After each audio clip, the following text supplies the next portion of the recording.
Family kitchen റെസിപ്പിയിലേക്ക് എല്ലാവർക്കും സ്വാഗതം. ഞാനിവിടെ സ്പെഷ്യലായിട്ടുള്ളൊരു ബിരിയാണിയാണ് തയ്യാറാക്കുന്നത്. സ്പെഷ്യൽ എന്ന് വെച്ചാൽ പ്രത്യേകിച്ചൊന്നുമില്ല. ഒരു തരത്തിലുള്ള ഓയിൽ നമ്മളിതിൽ ഉപയോഗിക്കുന്നില്ല. ഗീയോ ബട്ടറോ അത് ഓയിലോ ഒലിവ് ഓയിലോ ഒന്നും തന്നെ ഉപയോഗിക്കാതെ ഇത് സ്പെഷ്യലായിട്ട് ഇപ്പോൾ എന്തെങ്കിലും ഹാർട്ട് പേഷ്യൻസോ അല്ലെങ്കിൽ എന്തെങ്കിലും ഹാർട്ട് ഓപ്പറേഷനോ അല്ലെങ്കിൽ കൊളസ്ട്രോൾ കൂടുതലുള്ളവർക്കൊക്കെ കഴിക്കാൻ പറ്റിയ ഒരു ബിരിയാണിയാണിത്. വളരെ ഹെൽത്തി ആയിട്ടുള്ളൊരു ബിരിയാണിയാണ് തയ്യാറാക്കുന്നത്. അതിന് എന്തൊക്കെയാണ് വേണം നോക്കാം. ചിക്കൻ ഒരു 1.25 കിലോനുണ്ട് ഇവിടെ. പിന്നെ നമുക്ക്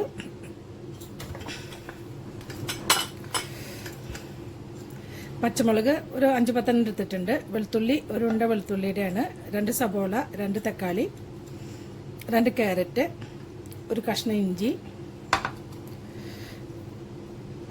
മല്ലിപ്പൊടി, ഗരം മസാലപ്പൊടി, നല്ല പെരിഞ്ജീരകം, മഞ്ഞൾപ്പൊടി, തൈര്, ഉപ്പ്, പഞ്ചസാര. ഇത് പിന്നെ ഓൾ സ്പൈസസ് ആണ്. 4-5 ഏലക്കായ ഉണ്ട്, 2 തക്കോലം എടുത്തിട്ടുണ്ട്, 5-6 കറിയാമ്പൂ ഉണ്ട്, 5-6 കഷ്ണം പട്ടയുണ്ട്, പിന്നെ ആവശ്യത്തിന് വെള്ളം. ഇത്രയാണ് നമുക്ക് വേണ്ടത്. പിന്നെ നമുക്ക് ഇതിനോടൊപ്പം അരയ്ക്കാനായിട്ട് കുറച്ച് ലീഫ് എടുത്തിട്ടുണ്ട്. പുതിനയില ഞാനിവിടെ ഒരു 5-8 തണ്ട് എടുത്തിട്ടുണ്ട്.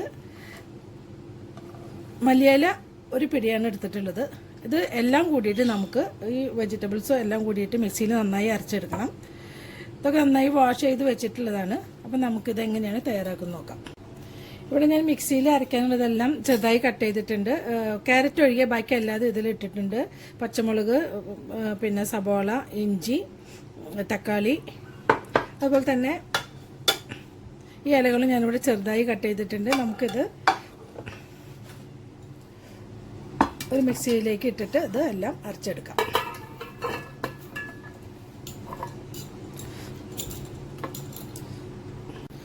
ഞാനിവിടെ നന്നായി മിക്സിയിൽ അരച്ചു കൊണ്ടുവന്നിട്ടുണ്ട്. ഒരുപാട് ഫൈനായിട്ട് അറിയേണ്ട കാര്യമില്ല, ഒരുവിധം നന്നായി അരിഞ്ഞാൽ മതി. അപ്പോൾ നമുക്കിനി ചിക്കൻ കറി തയ്യാറാക്കാം. ഇവിടെ ഞാനൊരു പാത്രം വെച്ചിട്ട് സ്റ്റൗ ഓൺ ചെയ്തിട്ടുണ്ട്. നമുക്കിനി ഇതിലോട്ട് നമ്മൾ അരച്ച് വെച്ചിട്ടുള്ള മിക്സ് ഒഴിച്ചു കൊടുക്കാം. അതിൽ ഞാൻ 1 കപ്പ് വെള്ളം ഒഴിച്ചിട്ടാണ് ഇത് അരച്ചെടുത്തിട്ടുള്ളത്. നമുക്ക് ഇതിലോട്ട് കുറച്ചും കൂടി വെള്ളം, മിക്സിയിലേക്ക് കുറച്ചും കൂടി വെള്ളം ഒഴിച്ചിട്ട് ആ വെള്ളം കൂടി ഇതിലോട്ട് ഒഴിച്ചു കൊടുക്കാം.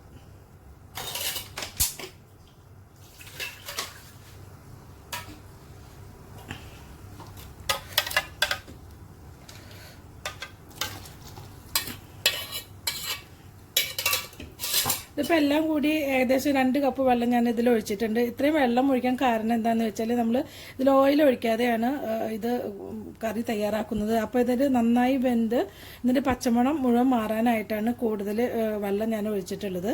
അപ്പോൾ നമുക്കിത് ഇതിലോട്ട്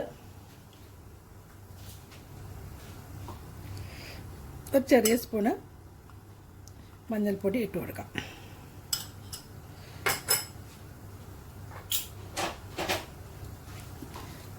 നന്നായിട്ടൊന്ന് മിക്സ് ചെയ്തതിന് ശേഷം നന്നായി ഇടയ്ക്ക് ഇളക്കിയിട്ട് ഇത് നന്നായി വറ്റുന്ന വരെ നമുക്കിത്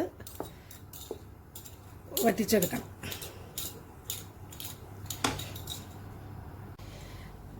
മിക്സ് നന്നായി തിളയ്ക്കാൻ തുടങ്ങിയിട്ടുണ്ടെങ്കിൽ നമുക്കിതിലോട്ട് ഒരു ടേബിൾ സ്പൂണ് നിറച്ചും മല്ലിപ്പൊടി ഇട്ട് കൊടുക്കാം. ഇതൊന്ന് ഇടയ്ക്ക് ഇളക്കി കൊടുക്കണം. ഹൈ ഫ്ലെയിമിലാണ് ഞാൻ ഇട്ടിരിക്കുന്നത്.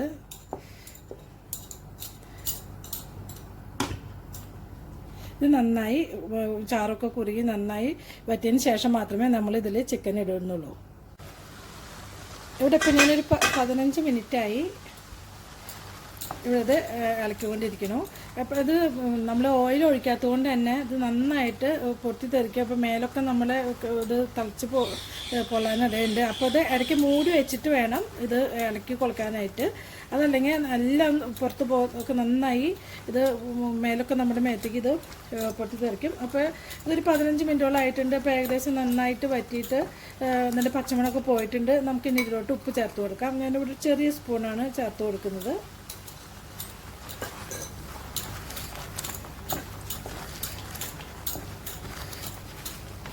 അതിനുശേഷം നമുക്കിനി ചിക്കൻ ചേർത്ത് കൊടുക്കാം. ഇവിടെ ഞാൻ 1.25 കിലോൻ്റെ ചിക്കനാണ് എടുത്തിട്ടുള്ളത്. അതുകൊണ്ട് തന്നെ അധികം വലിയ പീസുകൾ ആയിട്ട് ഞാൻ കട്ട് ചെയ്തിട്ടില്ല. 1.25 ആകുമ്പോൾ അധികം മാംസമൊക്കെ ഒത്തിരി കുറവായിരിക്കും. അപ്പോൾ ചെറിയ പീസുകളായിട്ടാണ് ഇതിന് ലെഗ് പീസ് മാത്രമേ ഇത്തിരി വലിപ്പമുള്ളൂ. ബാക്കിയെല്ലാം ഞാൻ ചെറിയ പീസുകളായിട്ടാണ് കട്ട് ചെയ്തിട്ടുള്ളത്. അപ്പോൾ നന്നായി മസാലയൊക്കെ പിടിക്കാൻ എപ്പോഴും നല്ലത്. പിന്നെ പെട്ടെന്ന് വെവ്വാനും മസാല പിടിക്കാനും ചെറിയ പീസുകളാക്കി കട്ട് ചെയ്യാണ് നല്ലത്.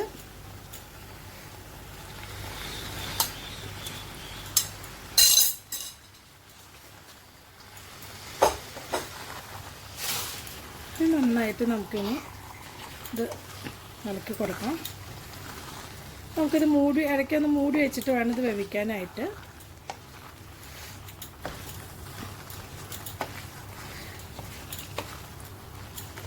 നമുക്കിനി ഇതിലോട്ട് തൈര് ചേർത്ത് കൊടുക്കാം. 2 ടേബിൾ സ്പൂൺ തൈരാണ് ഞാനിവിടെ എടുത്തിട്ടുള്ളത്. ഇതിവിടെ അളന്ന് വെച്ചിട്ടുണ്ട്. നിങ്ങൾ പുളിക്കനുസരിച്ചിട്ട് വേണം ഇത് ചേർത്ത് കൊടുക്കാനായിട്ട്. ഇത് അധികം പുളിയില്ലാത്ത തൈരാണ്, അതുകൊണ്ട് ഒരു 2 ടേബിൾ സ്പൂൺ ഇതിലെടുത്തിട്ടുണ്ട്. തൈര് നിങ്ങളുടെ ഇഷ്ടത്തിനനുസരിച്ച് ഒഴിച്ചു കൊടുക്കാം. പുളി അധികമുള്ള തൈരാണെങ്കിൽ ഒരു 2 ടേബിൾ സ്പൂൺ ധാരാളം മതിയാവും. ഇത് അധികം പുളിയില്ലാത്തതുകൊണ്ടാണ് ഞാനിതൊരു 3 ടേബിൾ സ്പൂണോളം ഉണ്ടാവും.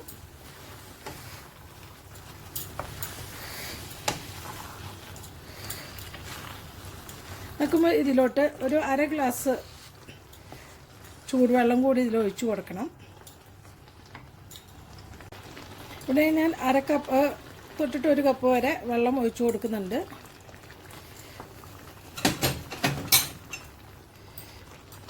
ഇത് വെള്ളം കൂടിയാലും കുഴപ്പമൊന്നുമില്ല. അത് നന്നായിട്ടൊന്ന് വറ്റിച്ചെടുത്താൽ മതിയാവും. അപ്പോൾ ഇതിപ്പോൾ ഒരു 1.25 കിലോൻ്റെ ചിക്കനാണ്. ഇപ്പോൾ 2-2.5 കിലോൻ്റെ ചിക്കനാണെങ്കിൽ ഈ എടുത്ത അളവിനേക്ക് ഇപ്പോൾ 2 തക്കാളിക്ക് പകരം ഒരു 3-4 തക്കാളി, അതുപോലെ തന്നെ സവോളയ്ക്ക് 2 എണ്ണത്തിന് പകരം 4 സവോള, പച്ചമുളകും അതിനനുസരിച്ച് എരിവിന് കൂട്ടാം. ഈ ചേർക്കുന്നതെല്ലാം മല്ലിപ്പൊടിയാണെങ്കിൽ 2 ടേബിൾ സ്പൂൺ, 1 ടേബിൾ സ്പൂണാണ് ഞാനിവിടെ ചേർത്തിട്ടുള്ളത്. 2 ടേബിൾ സ്പൂൺ ചേർത്ത് അങ്ങനെ എല്ലാം കുറച്ച് കൂടുതൽ എടുത്തിട്ട് ഞാൻ എടുത്ത അളവിനേക്കാൾ ഇരട്ടി എടുത്തിട്ട് നിങ്ങൾക്ക് വെച്ച് നോക്കാവുന്നതാണ്. ഇതൊന്ന് മൂടി വെച്ച് വേവിക്കാം. ഇത് പകുതി ചിക്കൻ വെന്തതിന് ശേഷം നമുക്ക് ഗരം മസാലപ്പൊടി ചേർത്ത് കൊടുക്കാം. ഇത് മൂടി വയ്ക്കുന്നുണ്ട്. ഞാനിവിടെ ഒരു 15 മിനിറ്റായി മൂടി വെച്ച് വേവിക്കണു. നമുക്കിനി ഇതിലോട്ട് ഗരം മസാലപ്പൊടി ചേർക്കാം. 1 ടേബിൾ സ്പൂണ് ഗരം മസാലപ്പൊടി ഞാൻ ചേർത്ത് കൊടുക്കുന്നുണ്ട്.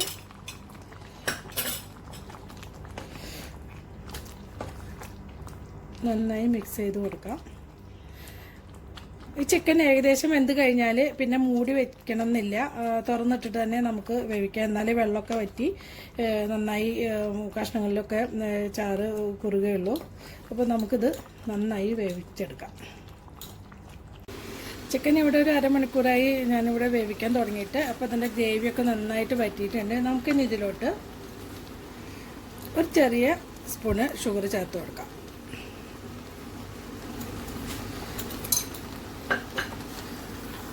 ഇതിൻ്റെ എരിവൊക്കെ ഒന്ന് ബാലൻസ് ആവാൻ വേണ്ടിയിട്ടാണ് അത് ഷുഗർ ചേർത്ത് കൊടുക്കുന്നത്. ഷുഗർ ചേർക്കേണ്ട എന്നുള്ളവർക്ക് ചേർക്കേണ്ട ആവശ്യമില്ല. ഇനി ഇത്രയും ആവശ്യമില്ല എന്നുണ്ടെങ്കിൽ ഇതിൻ്റെ പകുതി ചേർത്ത് കൊടുത്താലും മതി. നമ്മുടെ ബിരിയാണിക്കുള്ള ചിക്കൻ കറി ഇവിടെ റെഡിയായി കഴിഞ്ഞു. നന്നായി മിക്സ് ചെയ്തതിന് ശേഷം നമുക്ക് സ്റ്റൗ ഓഫ് ചെയ്യാം. നമുക്കിത് വേറൊരു പാത്രത്തിലോട്ട് മാറ്റാം. ഈ പാത്രത്തിലാണ് ഞാൻ ദമ്മിടുന്നത്. അപ്പോൾ ഇനി നമുക്ക് റൈസ് വേവിക്കാം. അപ്പോൾ ഞാനിത് ഓഫ് ചെയ്യാൻ പോവാണ്. ഇത് ഓഫ് ചെയ്യുന്നതിന് മുന്നേ നമുക്ക് ഇതിലോട്ട് മുറി ചെറുനാരങ്ങയുടെ നീര് ചേർക്കേണ്ടതുണ്ട്. അതിന് ശേഷം നന്നായി ഇളക്കിയത് ഓഫ് ചെയ്യാവുന്നതാണ്.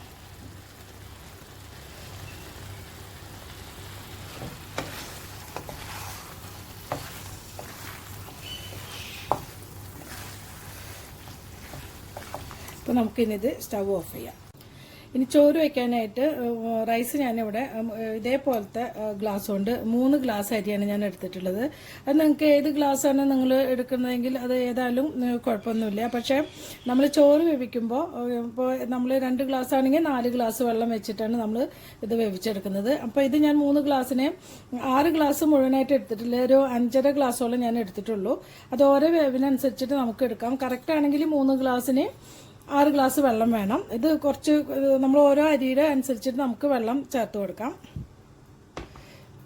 2 ക്യാരറ്റ് ഞാൻ ഇതുപോലെ ചെറുതായിട്ട് കട്ട് ചെയ്തിട്ടുണ്ട്.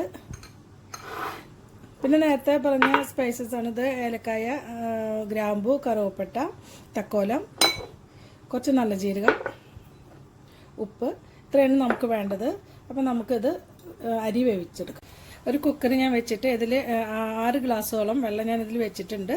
അത് തിളയ്ക്കാൻ തുടങ്ങിയിട്ടുണ്ട്. നമുക്കിതിലോട്ട് ഒരു 10 മിനിറ്റ് കുതിർത്ത അരിയാണിത്. നമുക്ക് ഇട്ട് കൊടുക്കാം.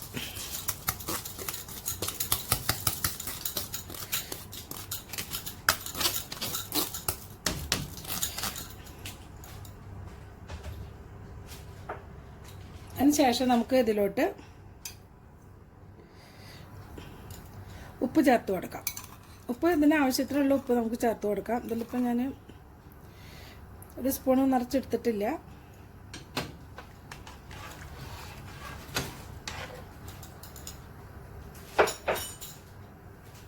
അതിനുശേഷം ഈ ഓൾ സ്പൈസസ് ഞാനിതിൽ ഇട്ട് കൊടുക്കുന്നുണ്ട്.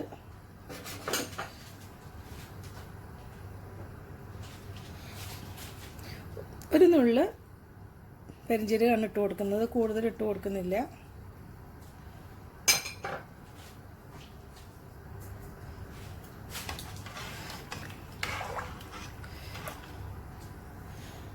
ഇതിലോട്ട് ഞാൻ 2 തണ്ട് പുതിനയിലയും 2 തണ്ട് മല്ലിയിലയും ഇട്ട് കൊടുക്കുന്നുണ്ട്. അരിയിട്ടതിന് ശേഷം നന്നായി തിളച്ചതിന് ശേഷം 1 മിനിറ്റ് നല്ല ഹൈ ഫ്ലെയിമിലിട്ടതിന് ശേഷം നമുക്ക് ഒരു മീഡിയം ഫ്ലെയിമിലിട്ടിട്ട് നമുക്കിത് അരി വേവിച്ചെടുക്കാം. ഇത് ഞാൻ മൂടി വയ്ക്കുന്നുണ്ട്. 1 മിനിറ്റ് നന്നായി തിളച്ചതിന് ശേഷം നന്നായി തീ കൂടുതൽ ഇട്ട് കൊടുക്കുക. അതിനുശേഷം മീഡിയം ഫ്ലെയിമിലിട്ടിട്ട് നമുക്ക് 5 മിനിറ്റായി ഞാനിവിടെ ഇത് വേവിക്കാൻ തുടങ്ങിയിട്ട്. അപ്പോൾ ഇതൊന്ന് നമുക്കൊന്ന് ജസ്റ്റ് ഒന്ന് അപ്പോൾ നമ്മൾ ഇവിടെ അരിഞ്ഞു വെച്ചിട്ടില്ല ക്യാരറ്റ് ചേർത്ത് കൊടുക്കാം.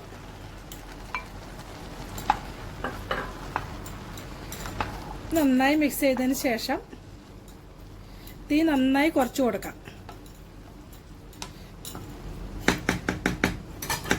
ലോ ഫ്ലെയിമിൽ വേണം ഇനി നമുക്കിത് വേവിക്കാനായിട്ട്. ഒരു 10 മിനിറ്റായി ഞാനിവിടെ വളരെ ലോ ഫ്ലെയിമിൽ ഇപ്പോൾ ഇട്ടിട്ട് നമ്മൾ ക്യാരറ്റ് ഇട്ടതിന് ശേഷം ഒരു 5-8 മിനിറ്റ് ആയിട്ടുള്ളൂ. അപ്പോൾ നമുക്കിതിൻ്റെ അടിവശം നമുക്കൊന്ന് ജസ്റ്റ് ഒന്ന് ഇതുപോലെ ഒരു കയ്യിൽ ഉപയോഗിച്ചിട്ട് അടിയിൽ വെള്ളം നമുക്ക് ഏകദേശം വറ്റിയിട്ടുണ്ടോ എന്നൊന്ന് നോക്കാം. അപ്പോൾ ഇതിൻ്റെ അടിയിൽ വെള്ളമൊക്കെ വറ്റിയിട്ടുണ്ട്. അപ്പോൾ നമുക്കിത് സ്റ്റൗ ഓഫ് ചെയ്തതിന് ശേഷം നമുക്കൊരു 2 മിനിറ്റും കൂടി മൂടി വയ്ക്കാം. അപ്പോൾ നമ്മുടെ റൈസ് ഇവിടെ വെന്തിട്ടുണ്ട്. അപ്പോൾ ഞാൻ സ്റ്റൗ ഓഫ് ചെയ്യാണ്. നമ്മൾ ചോറ് ഇവിടെ നന്നായി വെന്തിട്ടുണ്ട്. കറക്റ്റ് പാകത്തിന് വെന്ത് കിട്ടിയിട്ടുണ്ട്. ഒന്ന് ഇളക്കുമ്പോൾ നമുക്ക് ഇതിൽ മുന്നിട്ടുണ്ടായിരുന്ന ഏലക്കായും കറിയാമ്പൊക്കെ കാണുമ്പോൾ നമുക്കതൊന്ന് എടുത്ത് കളയാം. അതുപോലെ തന്നെ പുതിനയിലയുടെയും മല്ലിയിലയുടെയും ഒക്കെ കാണുമ്പോൾ നമുക്കിത് ഒന്ന് എടുത്ത് കളയാം. അപ്പോൾ ചോറ് കഴിക്കുമ്പോൾ നമുക്ക് ഇത് ഇടയ്ക്ക് കടിക്കുന്നത് ഒഴിവാക്കാം. അപ്പോൾ നമുക്കിതിന് ദമ്മിടാനായിട്ട് നോക്കാം. ദമ്മിടാനായിട്ട് ഞാനിവിടെ ചിക്കൻ കറി ഉണ്ടാക്കിയ പാത്രത്തിൽ തന്നെയാണ് ദമ്മിടുന്നത്. അപ്പോൾ നമുക്കിതിലോട്ട് ആദ്യം കുറച്ച് ഗ്രേവി ആയിട്ട് 1-2 കഷ്ണമായിട്ട് നമുക്കിതിലോട്ടൊന്ന് പരത്തി കൊടുക്കാം. അതിനുശേഷം നമുക്കിതിലോട്ട് റൈസ് ഇട്ട് കൊടുക്കാം. സാധാരണ ദമ്മിടുന്ന പോലൊക്കെ തന്നെയാണിത്. അടിയിൽ കുറച്ച് ഗ്രേവി ഞാൻ ഇട്ടത് നമ്മൾ ദമ്മിടുന്ന സമയത്ത് അടിയിൽ പിടിക്കാതെ ഉണ്ടാന്ന് കരുതിയിട്ടാണ്.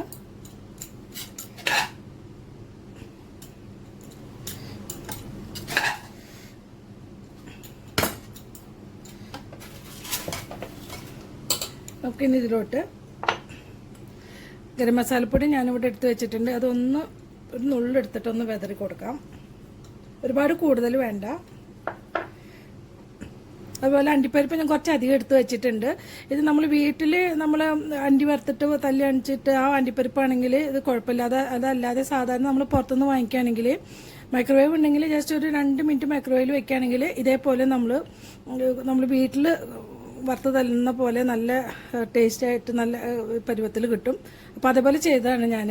അത് നമുക്കിതിൽ കുറച്ച് വെതറി കൊടുക്കാം. ഇതിൽ ഓയിലൊന്നും ഇല്ലാത്തതുകൊണ്ടാണ് ഇത് കുറച്ചധികം ഇട്ട് കൊടുക്കുന്നത്. അതുപോലെ മുന്തിരി ഇട്ട് കൊടുക്കുന്നുണ്ട്. ഇതൊക്കെ നമ്മുടെ ഇഷ്ടത്തിനനുസരിച്ച് ഇട്ട് കൊടുക്കാം, കൂടുതലോ കുറവോ അതൊക്കെ നമ്മുടെ ഓരോരുത്തരുടെ ഇഷ്ടമാണ്. മല്ലിയില, കുറച്ച് മല്ലിയിലയും പുതിനയിലയും കൂടിയിട്ട് അരിഞ്ഞതാണ്. നമുക്കിതിലോട്ട് കുറച്ച് പൈനാപ്പിൾ എസൻസ് ചേർത്ത് കൊടുക്കാം. ഇത് ഓപ്ഷനിലാണ്, ഇത് ഉള്ളവർക്ക് ഇട്ട് കൊടുത്താൽ മതി. ഇത് ഇട്ടിട്ടുണ്ടെങ്കിൽ ഇതിൻ്റെ ഫ്ലേവറൊക്കെ നല്ല, നമുക്ക് ബിരിയാണി കഴിക്കുമ്പോൾ നല്ല ഫ്ലേവർ ഉണ്ടാവും. വളരെ കുറച്ച് മാത്രമേ ഞാൻ അവിടെ ഇവിടെ ആയിട്ട് കുറച്ച് ഒഴിച്ചു കൊടുക്കുന്നുള്ളൂ. വളരെ കുറച്ച് മാത്രം, കൂടുതലാവരുത്. നമുക്കിതിന് ശേഷം നമുക്കിതിലോട്ട് ചിക്കൻ ഇട്ട് കൊടുക്കാം.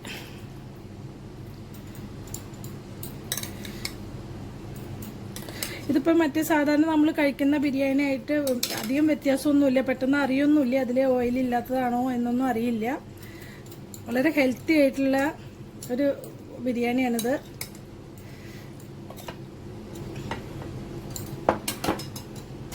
വീണ്ടും ഇതിന് മേലെ നമുക്ക് ബാക്കിയുള്ള ചോറും കൂടി ഇട്ട് കൊടുക്കാം. ഇതേപോലെ ആണ് അടുത്ത സ്റ്റെപ്പ് നമ്മൾ ചെയ്യേണ്ടത്. ബിരിയാണി ഇവിടെ എല്ലാം ലെയർ ചെയ്ത് കഴിഞ്ഞു. ഇനി നമുക്ക് ഇതുകൊണ്ട് ഒന്ന് പതുക്കെ ഒന്ന് പ്രസ് ചെയ്ത് കൊടുക്കണം.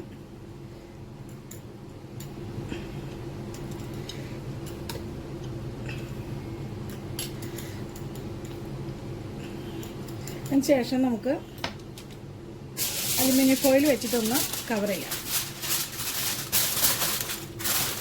ഇത് നന്നായി കവർ ചെയ്തതിന് ശേഷം നമുക്കിത്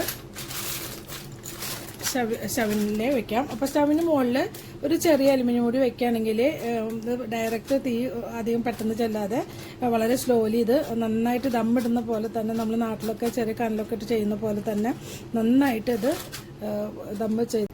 ഇവിടെ ഞാനിത് ഒരു സ്റ്റൗമ്മ വെച്ചിട്ടുണ്ട്. ഇത് ഇതേപോലെ ഒരു അലുമിനിയം മൂടിയാണ് ഞാനിവിടെ വെച്ചിട്ടുള്ളത്. വളരെ ചെറിയ തീയാണ്, വളരെ ചെറിയ തീയിലിട്ടിട്ട് വേണം ഇത് ദമ്മിടാനായിട്ട്. അപ്പോൾ ഇതിന് ശേഷം ഇത് നന്നായിട്ട് ടൈറ്റാക്കി വെച്ചതിന് ശേഷം നമുക്ക് ഇത് കവർ ചെയ്ത് വെക്കാം.